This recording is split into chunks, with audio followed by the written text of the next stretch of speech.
welcome to Be Bold America. I'm your host, Jill Cody.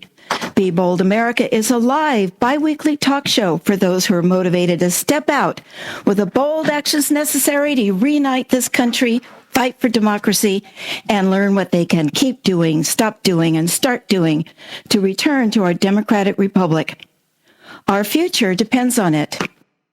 Our program today is Strongmen, Why Authoritarian Leaders Succeed and How They Fall.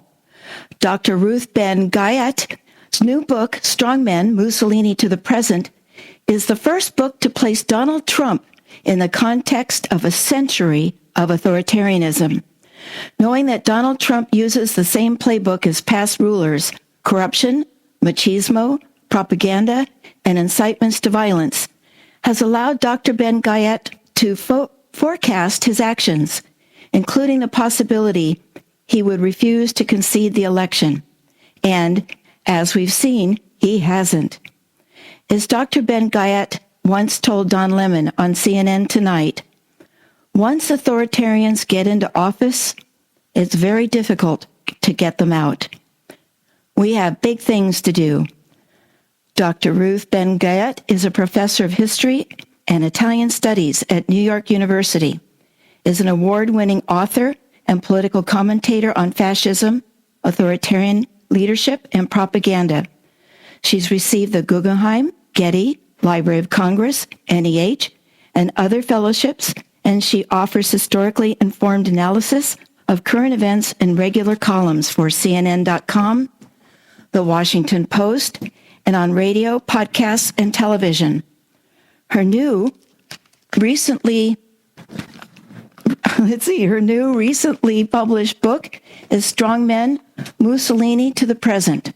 Follow her on Twitter at Ruth Ben Ghiat. That's Ruth, R-U-T-H, Ben, B-E-N, Ghiat, G-H-I-A-T. And welcome back to Be Bold America, Dr. Ben Ghiat. It is a pleasure to have you on the program again. Thank you. I'm glad to be here. I'm glad you're here, too.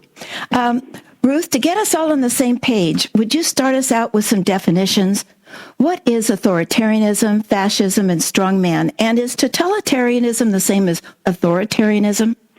So, I see authoritarianism is at its most basic. It's a system of government where the executive and the figure of the leader comes to dominate and often crush the judicial branch and all the other branches of government.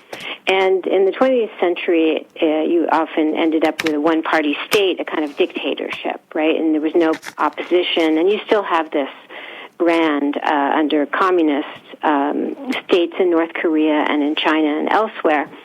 And totalitarianism was a term that was used especially in the Cold War, but Mussolini invented it to refer to fascism as a total system of government, where he famously said nothing outside of the state should be allowed to exist. Mm-hmm. So again, this kind of crushing state power that erodes private versus public, and doesn't allow for any individuality, any dissent. And so you had Nazism and communism, which Stalinist communism. So those are just some definitions. And I'm using, in my book, I use the word strongman to refer to a kind of authoritarian leader. And there are different phases of authoritarianism. So I cover the fascist era, and then the time of military coups and the Cold War. And then I go up to our day, where you have what I call new authoritarians, people who come in through elections, and then they manipulate elections to stay in power. And strongmen rulers are rulers who destroy or damage democracy, and so they do all the things of authoritarianism, but they also use masculinity as a kind of way to legitimate themselves. It's very important in their presentation to their people and in their relationships with other leaders.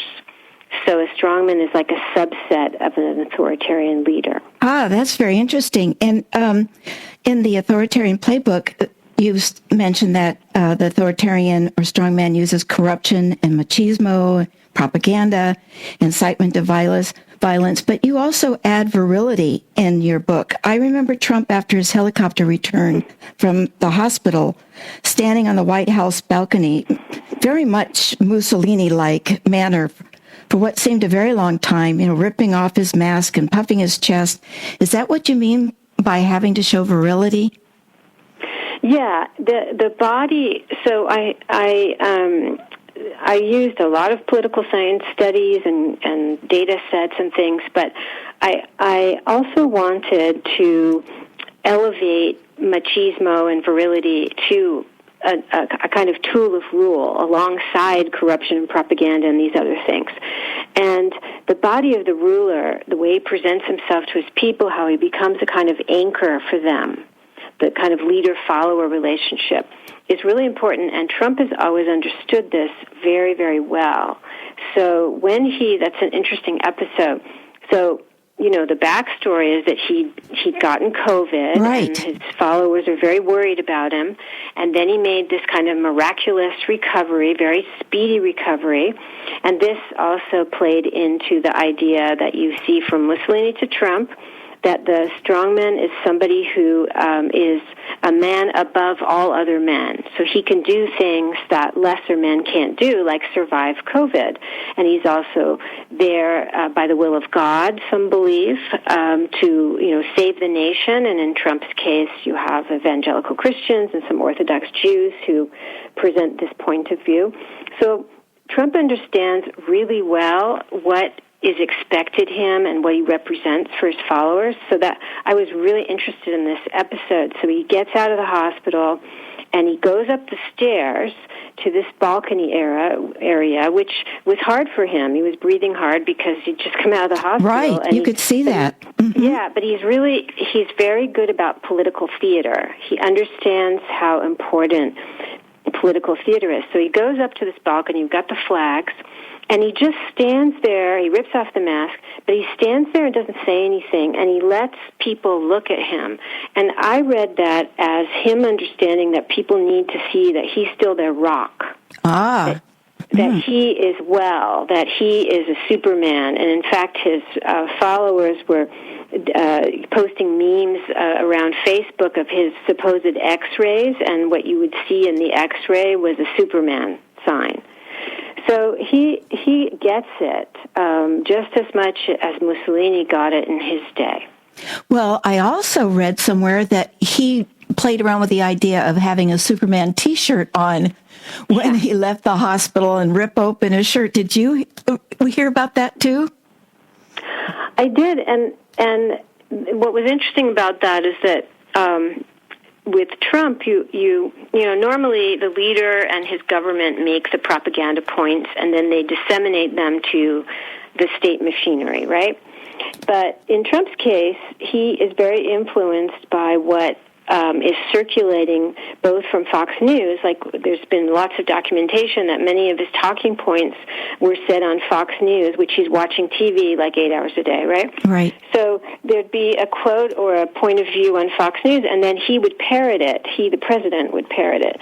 So in the same way, his followers had already been posting these memes, including tweeting it to him, of this Superman business.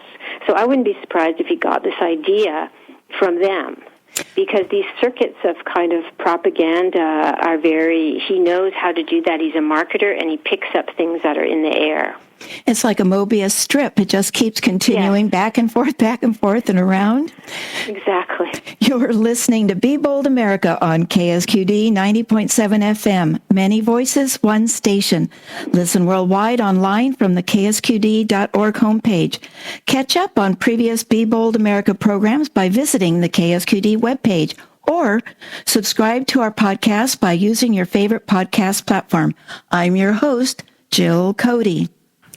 KSQD thanks the following donors who support our wonderful programs with their recurring monthly contributions: Dean Silvers, Jim Smith, Carla Sona, Eileen Sundet, and Michael Tanner. You inspire us to give you our very best at 90.7 FM. May you also inspire others to donate on our website, ksqd.org. Today, our topic is Strongmen, Why Authoritarian Leaders Succeed and How They Fall. We're speaking with Dr. Ruth Ben Ghiat, author of several award-winning books, the most recent of which is Strongmen, Mussolini to the Present, that is now a #1 Amazon bestseller. Follow her on Twitter at Ruth Ben Ghiat. And after reading your book, Ruth, I would think right now, and to January 20th, if not longer, is the most dangerous time for our democracy. Is that right? I think we're in very troubled waters right now. It is because when I had to finish the book, I had to turn it in July, and I had time to write about the Black Lives Matter protests, but I didn't know how the election would go.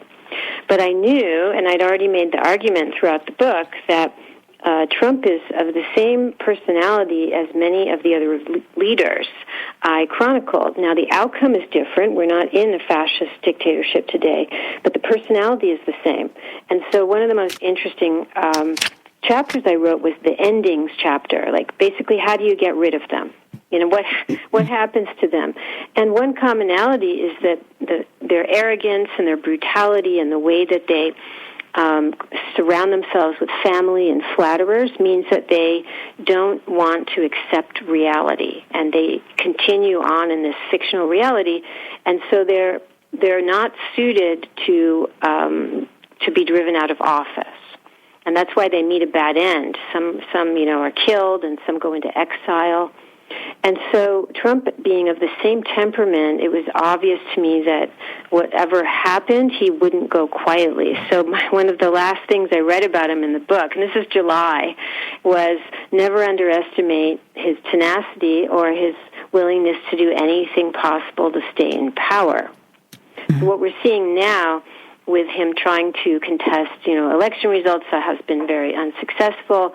I think he was looking at a military option, which is why I was very relieved that the Joint Chiefs of Staff, General Milley, out of the blue, made this declaration that the armed forces will obey the Constitution and not an individual. So you must ask yourself why he felt the need to say that. I remember that. I was I was calmed by that. Yeah, and he said that probably for a reason. Yes. So that's not at least the regular armed forces, that's not going to go well. But so the issue is more that these men, they're very vindictive, and if they can't have power, they want to drag the country down with them. And so Trump is pursuing this strategy of trying to wreck things as much as possible so that Biden will have an absolutely impossible time governing, both in terms of worsening coronavirus and destabilizing foreign relations and, not granting transition powers. This is pure vindictiveness, and this is very typical for this kind of leader. Well, you did say in your book that the authoritarian playbook has no chapter on failure. Yeah. They're the most surprised of all that they're going down every time. Well, getting to another, I think might relate to what you're talking about, but getting to another definition, earlier this month you had an article published in the Washington Post titled Strongman Leaders Take Defeat Poorly, as we were just talking about, just like Trump. Mm-hmm. And you talk about Trump didn't have time to completely dismantle our American democracy, but that he did have time to install personalist rule. What is personalist rule? Yeah, so this is a kind of governance where everything revolves around the leader who has a very proprietary conception of governance, meaning he thinks that people serve him and not the other way around. And everything comes to revolve around his personal obsessions, his personal agendas, his personal financial needs, his legal troubles. So most commonly you see this with old school authoritarians, but it can also happen in people who, like Trump, don't destroy democracy all the way. And I have the very important precedent of Silvio Berlusconi in Italy in the early 2000s, And he succeeded. He was a total personalist ruler. He owned TV networks. He such conflicts of interest. He never gave up family ownership of the TV networks while he was the head of state. But he had so many legal troubles, the amount of lawsuits, only Trump rivals the amount of lawsuits. So when he was accused of bribery, he passed a law, he got a law passed that made bribery a lesser offense. And he had dozens of these. They were called ad personam laws, like laws made for his personal situation. So that's a good example of personalist rule. And so if the leader has legal troubles, like Trump, then governance, a lot of time and effort is spent by the government and by his party, like the GOP, trying to defend him, smearing his enemies, supporting his corruption. So in this case, in this kind of rule, the character of that one, individual matters in a huge amount to the functioning of the country. Wow. Well, one of the strategies I'm seeing that he and Rudy Giuliani and his so-called legal team is something that I've seen with the climate crisis world. I also wrote a book on climate abandoned. We're on the endangered species list, so I'm also very interested in the climate crisis and what has and has not been happening. And one of the strategies of manipulating people is the product of doubt. And when doubt's a product, people that use that don't have to present evidence, data, studies, facts, just sort of throw boiled spaghetti on the wall. And it started with the chemical industry in the 50s, and then the tobacco industry used it because it worked so well. And then it was utilized to confuse and polarize people with a climate crisis. And now it's being used, I see, to create doubt in the presidential election, where Rudy spots out Venezuela and Cuba and Spain. When in court, he actually tells the truth by saying, he's not charging voter fraud, but out in the public, he's saying Venezuela was part of it and Spain, and just throwing all this boiled spaghetti everywhere. Do you see this product of doubt as one of the strategies to confuse his people and have them think he's still president after Biden is in?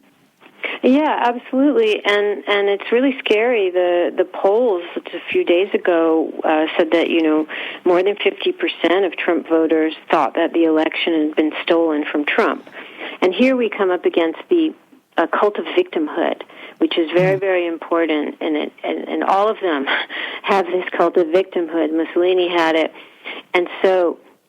They don't just represent the nation, they embody the nation. So any attacks on, if you're a dissenter or a protester, you're attacking not just, the nation, you're attacking them personally. And this goes with the personalist rule. And so this cult of victimhood is really important right now for Trump to save face.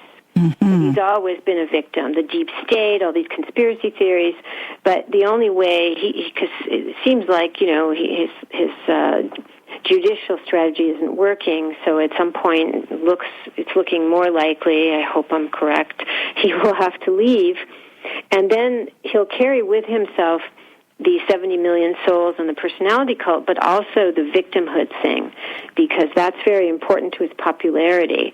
And so what's interesting about this kind of strongman is that, of course, they're the alpha male. So I talked before about the body is like he's their rock. But they also are, with the victimhood complex, they also make people very protective of them. And this works with women too. That's why that's one of the reasons that all of these guys have a lot of female voters, even though they're hardly friendly to women's rights, and they're sexist, and they're just not feminist people at all. But women are wild about them, and women feel protective of them because poor Trump, he's the victim. Well, you just answered a huge question that I've always had: is why women support Trump and vote for him after what he's done with, ripping babies from mothers' arms and caging children. I could never see why any woman would vote for someone whose administration would do that. Well, it's what I said before, but it's also racism because women who are white are made to feel superior to not just women of color, but men of color too. And so I have a chapter in the book that's called A Greater Nation, which looks at how they create these communities of the included and the excluded, and how racism has been used for, 100 years to do this. But if you are part of the included community, you're superior as a woman even to a man who's not white in this case. So that's also going on. So you have the attachment to Trump. You have racism. You have then intersects with things like if you're evangelical, you believe he's there to save the nation. All the other aspects of it, and it's a very potent cocktail. Well, you mentioned just a little while ago about strongmen embody the country, and I read in the book that strongmen fear and loathe their people. So how does that work? How does that manifest if they fear and loathe their people, yet they embody the country? Is that really then, therefore, they fear and loathe themselves? Yeah, it's a very sad thing because people find out too late how much these rulers despise them, and they despise them it's a dynamic that is common to other kinds of abusers and bullies. The more you give up your power to them and worship them, the less they think of you. So they need you, but they despise you. But the problem is the personality cult and the propaganda makes people believe in them, and they don't see.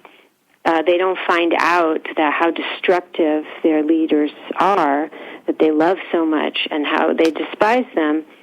For example, by letting them die of COVID, by being very open about not caring. I mean, I've been saying this since March, and it sounds very harsh, but Trump couldn't care less if you live or die.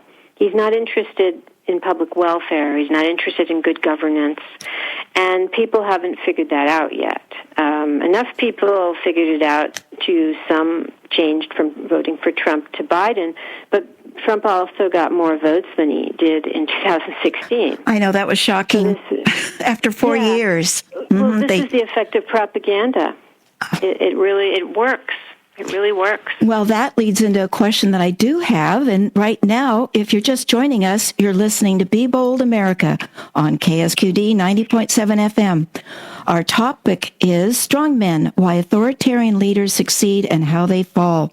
We're speaking with Dr. Ruth Ben Ghiat, author of several award-winning books, and who was featured in the recent excellent documentary, Unfit, The Psychology of Donald Trump. I'm your host, Jill Cody. Hi, I'm Tom Hartman, your host for Progressive Talk on K-Squid, 90.7 FM, community radio for the Central Coast, 4 p.m. weekdays.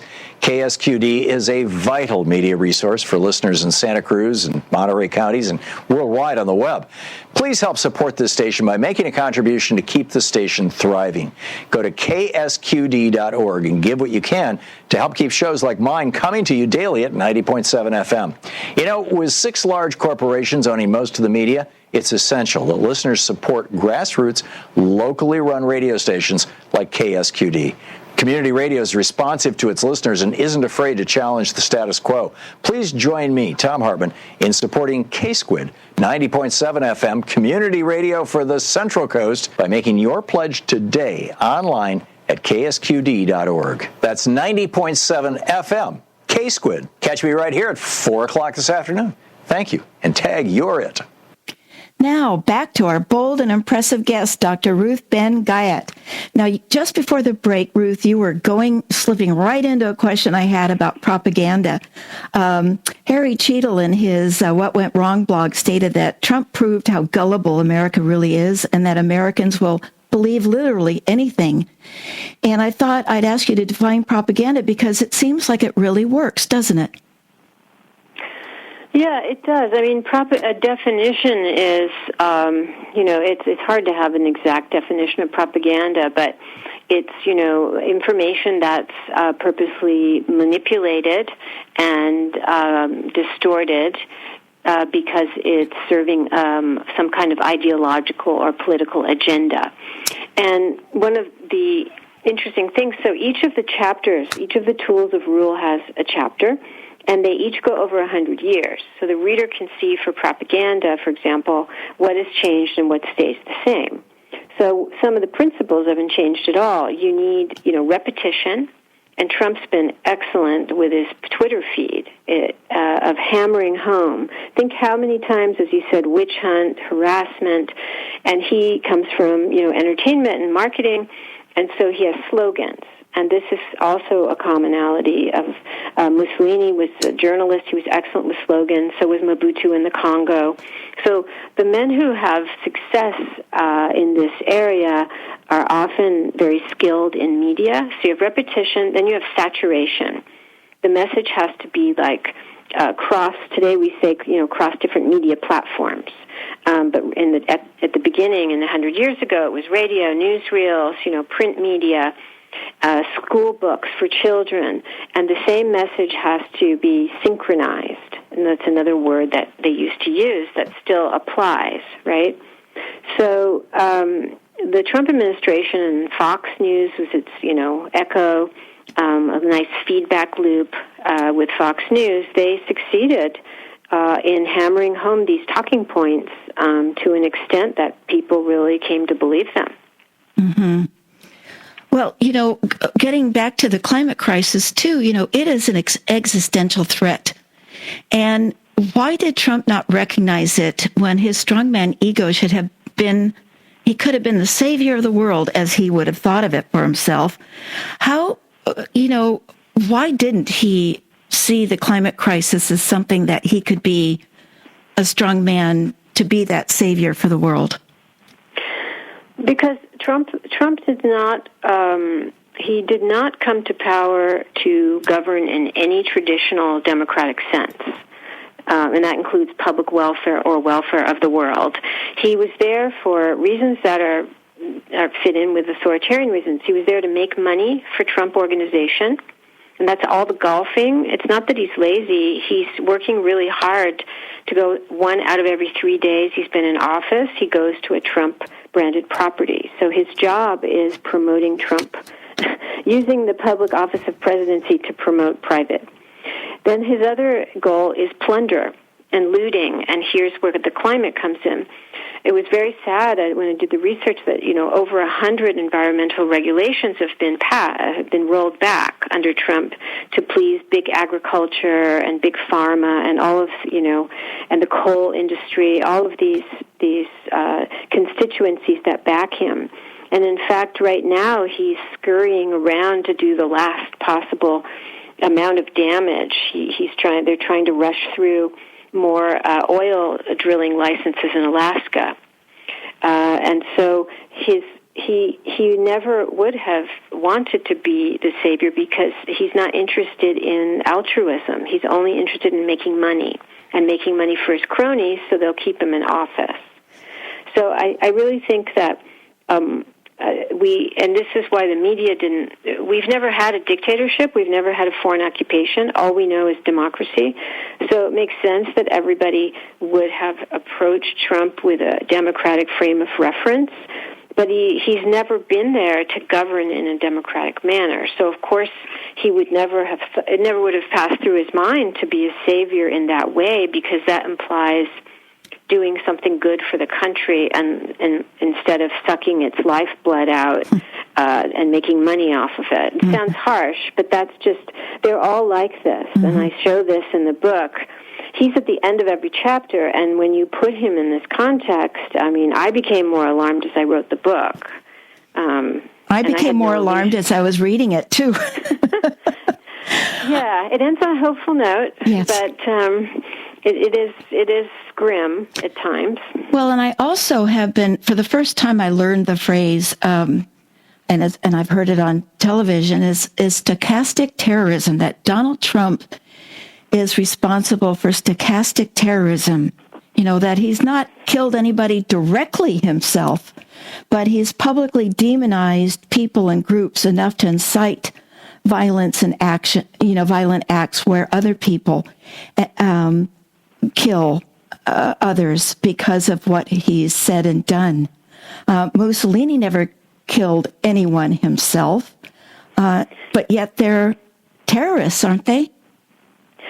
Yeah, and I don't use that term in the book, but it's a very good. I say that they get other people to do their dirty work, and then one of the things is that whether you're a torturer or you're a money launderer who serves them, when he doesn't have any use for you anymore, he boots you out. So he turns on everyone, and we just saw this today with that the lawyer Jenna.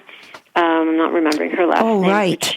I don't remember her last name either. She's out. Yeah, because she was in and out in the blink of an eye. But this is a small example of larger.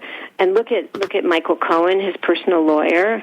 There's a whole history of the personal lawyers of these people who end up going, like everybody around them, and everyone around them ends up going to jail, but they don't go to jail. Right, we're seeing that. They use people. Yes. They use people. And the same with the violence. They know just how to hint if they're in a democracy like Trump, and if they're a fascist, they're overseeing genocide, right? I mean, Mussolini had genocide in Libya. It's a story not many people know about, and of course Hitler had the Holocaust. But they're whatever situation they're in, they know how to incite other people to commit acts of violence in their name. Well, what terrifies me about the future of our democracy, then even more than Trump's presidency, is the total abandonment of the Republican Party in Congress to ever hold him responsible. And even Mike Lee, Representative Mike Lee, I think from Utah, said that democracy is not the point. And if you give me a minute to set up this question, I had read last week an article that Leonard Pitts wrote for the Miami Herald. He's a columnist for the Miami Herald. And he, among other points that he made, he said, well, in the wake of last week's defeat and his refusal to concede, it's Trump who stands naked before us, revealed for anyone who inexplicably still harbored doubt as the liar and loser he always was. He rages against math, excoriates voting, raves about imaginary schemes to steal a victory he never won. His psychopathy is nude, his disconnect from reality is disrobed. His toxic narcissism stands bare-cheeked before us all, and you wait for the whispers, and there is silence. Almost no one has found the courage to publicly say the truth. And his Republican Party, I think only 4 now have even whispered that there's something that he should be acknowledging, that he's no longer president. So, how does he have this grip on the Republican Party? I wrote an essay in the New York Review of Books that goes into more detail on this point than I do in the book, and it's called Co-opt and Corrupt, How Trump Broke the GOP. Mm-hmm. And so on the one hand, the GOP was already drifting in an authoritarian direction and in a lawless direction. There were many state representatives who were posing for their Christmas cards with assault rifles. There's a lot of lawlessness going on in that party. And Trump kind of arrived to complete their liberation from democracy. And some comparative politics studies have come out that show that put the GOP in the framework of international parties, and it actually lines up for its rhetoric and its platforms with far-right parties, like Modi's party, Erdogan's party in Turkey. So they are not interested, many of them, in a democratic political culture anymore. And then they've got this Trump cult. And some people say, okay, he's blackmailing them, he's intimidating them, and the intimidation is real because after when the Senate acquitted him, Democratic Senator Sherrod Brown went around and interviewed his Republican colleagues, and they all told him off the record that they acquitted Trump because they were afraid. So, again, we're now in the 21st century, so like when, ministers, when ministers got in trouble with Mobutu or with Kofi, they would be sent to jail or killed. Here, that's not happening. What are they going to like Jeff Sessions, who stood up against Trump, and now he doesn't have a Senate seat anymore. That's what happens to them. So there's fear. It's something else that I talk about in the book. We like to think that this authoritarianism attracts people who want to follow orders and be told what to do and have the leader. But it's also a process where some people feel liberated by a lawless leader who tells them there are no limits, and that's what Trump was. He broke all the rules. He talked about shooting people. He says the unsayable. He does the unthinkable. And so there have been people I think this is the secret with Lindsey Graham in part, who was kind of had this upstanding code of behavior and had this image of being kind of upstanding, and he didn't like Trump for those reasons, and then he totally turned, and he's Trump's biggest fan. So some people say it's blackmail, but I think it's also the thrill of serving somebody who is a transgressor, who tells you can do anything and get away with it. And I think that's going on with the GOP, too. So that freedom is seductive in a way on an individual level. Yeah, I think that. And I think for William Barr, too. I think that's important for William Barr. Well, I've been saying that we have a two-party system, the Democratic Party and the anti-Democratic Party. And it seems that what you're saying, that the Republican Party's been leaning authoritarian for quite a while. Now, to me, it's obvious that we have an anti-democratic party because we're not having a smooth transition of power, which is a fundamental of our democracy. And they're obvious and intense and completely open about their desires for voter suppression and theft and not counting on the votes. And voting is also a primary tenet of democracy. So it just seems like there are two parties. One is democratic and one is anti-democratic. Yeah, and this is something we have to reckon with. What do we do? When Trump can be gone, and hopefully there won't be mini Trumps back, like Ivanka.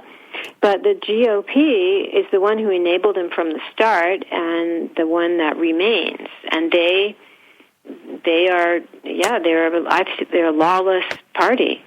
So this is something we'll have to reckon with, and that's why it's not all about Trump, right? Right. Well, I think something that is, saving us is that Trump is not very smart. But I'm very afraid of somebody coming in that is a fascist who is smart. And then we could really be in trouble.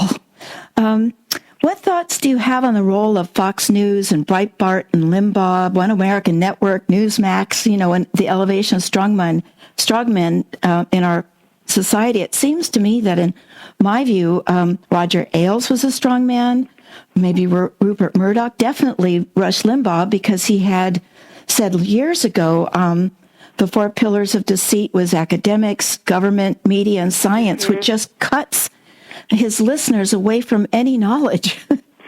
Yeah. I mean, I'm reserving the word strongman for heads of state. Got it. Okay. But authoritarians then. Got it.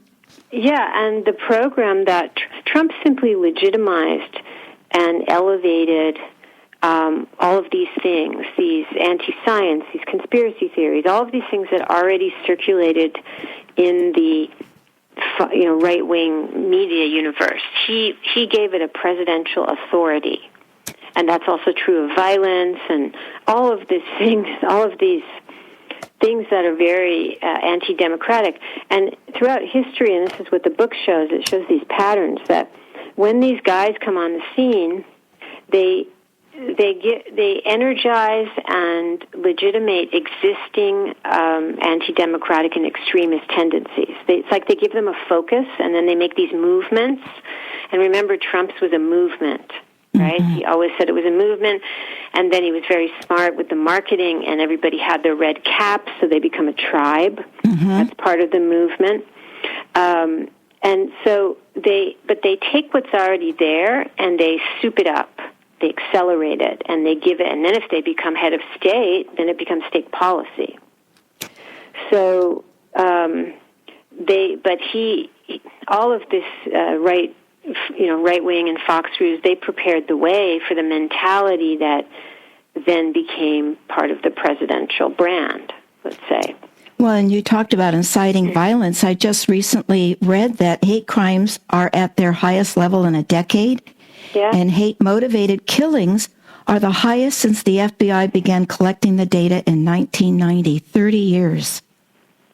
Yeah, and this was true from the start. In 2016, the study didn't come out till 2019, but I cite it in my book that counties that had Trump rallies during, the campaign, they saw an enormous, I've forgotten the percentage, but a huge spike in violence.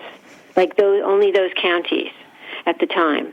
So it was a direct result of people leaving, getting all kind of jacked up on hatred from Trump's rallies and what he was telling them, and then going out and being violent and having targets if he just told them that Muslims were bad or migrants were bad. So this again goes back to the terroristic aspect, right? Right. The incitements to violence. You're listening to Be Bold America on KSQD 90.7 FM. Many voices, one station. Listen globally online from the ksqd.org homepage, or listen to the show's podcast at ksqd.org, Be Bold America's webpage. I'm your host, Jill Cody.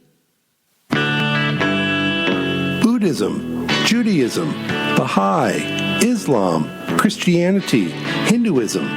Sound interesting? Faith Matters is a unique bi-monthly program that explores spirituality, life, and meaning with local religious leaders. We discuss areas of common ground and also identify distinct differences among diverse spiritual perspectives. Join us on the second and fourth Sunday evening of every month from 6 to 7 as we have thought-provoking conversations about Faith Matters on 90.7 KSQD.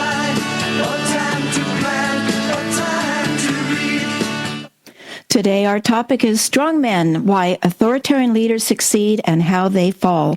And we're speaking with Dr. Ruth Ben Ghiat, author of the #1 Amazon bestseller, Strongmen, Mussolini to the Present. Follow her at Twitter at Ruth Ben Ghiat. And Ruth, how do strongmen fall? So most of them, there's some have to forced into exile, some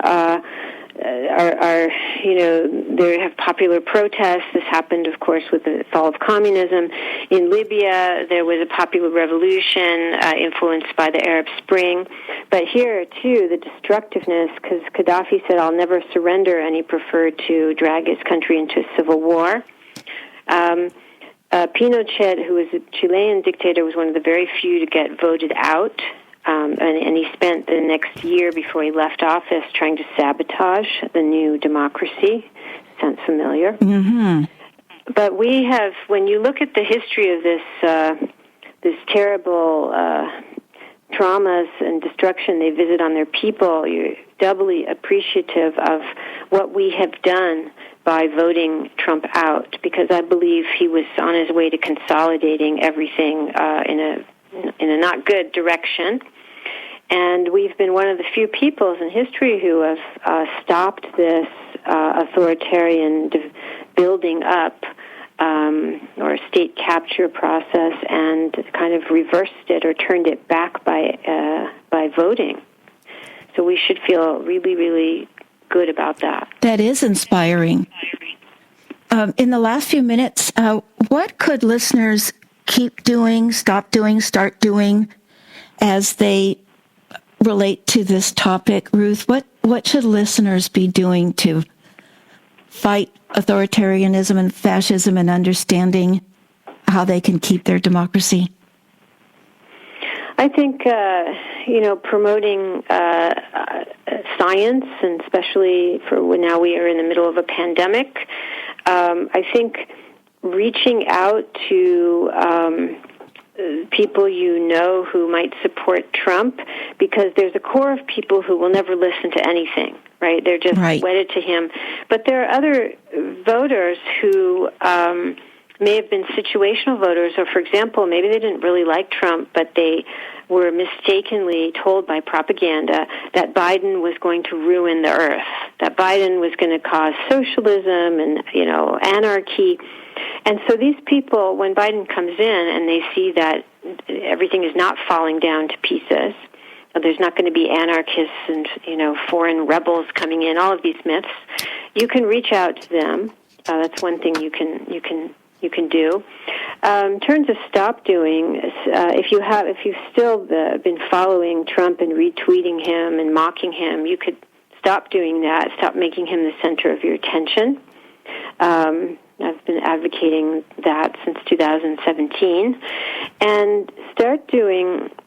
Build on the election, what I just said, the accomplishment that we have to protect democracy, because we can't take this for granted. These people they're already planning for 2024. So you donate or volunteer to civil rights societies, anti-corruption, voter protection. That's going to be, we may think we can relax, but actually it's exposed how fragile things are, and I think that we need to be, just as we take our vitamins every day and we go about our errands, we need to do something to protect democracy every day. Well, you mentioned socialism, and one thing that I hear from Republican friends and acquaintances is that they're just barraged with the fear of socialism. Biden's a socialist. This person's a socialist. Socialism will take over the country. Be very, very afraid. And yet it seems that our real fight would be against fascism. What's the difference between the two? Well, this is just utter nonsense. I mean, Biden, even they're saying, pearl-wearing Nancy Pelosi is a socialist. I know. It's just pure propaganda. Revolutionary socialism and communism fell in the West. And there are people who are kind of progressives, like Bernie Sanders, who may have certain socialistic impulses, but they work within democracy. So it's like a bugaboo. It's just like a scarecrow, this socialism. And the same with Antifa. Mm-hmm. Yes. It's all linked. It's an attempt to make people scared, to erase the center, to say there's no center, there's no liberals, which is Biden is a liberal. He's not a socialist. And this is a global talking point. It's important to note. My mother lives in a small town in England, and she's been watching Russian propaganda, and she thinks that she lived here for many years in California, where I was raised. But she now thinks that Biden is a socialist, and as soon as come January, the whole country's going to fall apart. And she calls me worried about anarchists. And I finally said, "What are you watching?" And she said, "RT." And I said, "Mom, this is Putin's propaganda." So it's the same talking point of Putin and Trump, which you shouldn't be surprised at. No, not surprised.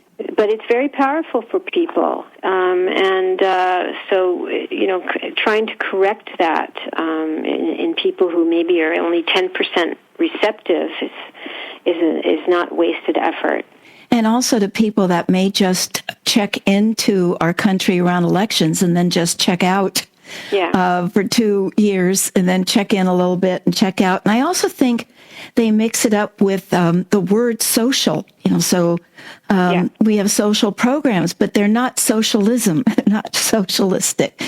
And so, Ruth, as we wrap up, I was really taken with the last few sentences from your book. Would you be so kind as to read them to us? Yeah.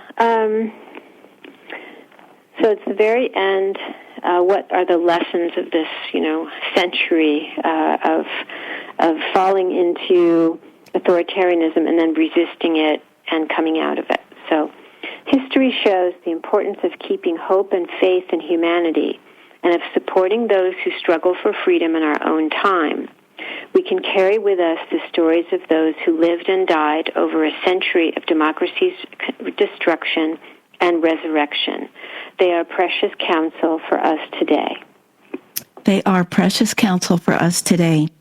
Thank you, Ruth. I love this discussion, and it's just been, you answered several questions about why women support the strongman, and it was really succinct and concise about what we're facing today and how Trump might fall. I do know that Letitia James and Cy Vance are looking at his tax issues, and I know we got Al Capone on tax evasion, so that may be one way that he will fall. But I am inspired by us voting him out, and I think that's a positive thing to remember. So thank you, Ruth. Thank you very much. Thank you. I also want to thank Emily Dunham for being Be Bold America's program engineer today, and give another huge thank you to Dr. Ruth Ben Ghiat, who is professor of history and Italian studies at New York University, who also is an award-winning author and political commentator. Buy her book, Strongmen, Mussolini to the Present, where you can find books sold anywhere. It was an eye-opener for me. Next time on Be Bold America, our topic will be the 5 real conspiracies you need to know about. The world is awash in dangerous conspiracy theories, but there are 5 real ones you probably haven't heard of. So join us December 6th at 5 p.m. to hear from Jeremy Lent, founder of the Leology Institute, and whose writings investigate the patterns of thought that have led our civilization to its current crisis of sustainability. Again, that's the 5 real conspiracies you need to know about, December 6th at 5 p.m. Want to listen to the show later? Find a Be Bold America podcast on KSQD's website, or subscribe and download it to your electronic device from Apple Podcast, Anchor FM, Google Podcast, Spotify, Breakers, Radio Public, Overcast, and Pocket Casts. You're listening to KSQD Santa Cruz, many voices, one station. Listen worldwide online at ksqd.org. Stay tuned for Faith Matters with Seth Shapiro. My name is Jill Cody, and thank you for listening to Be Bold America. Until next time, keep, stop, start.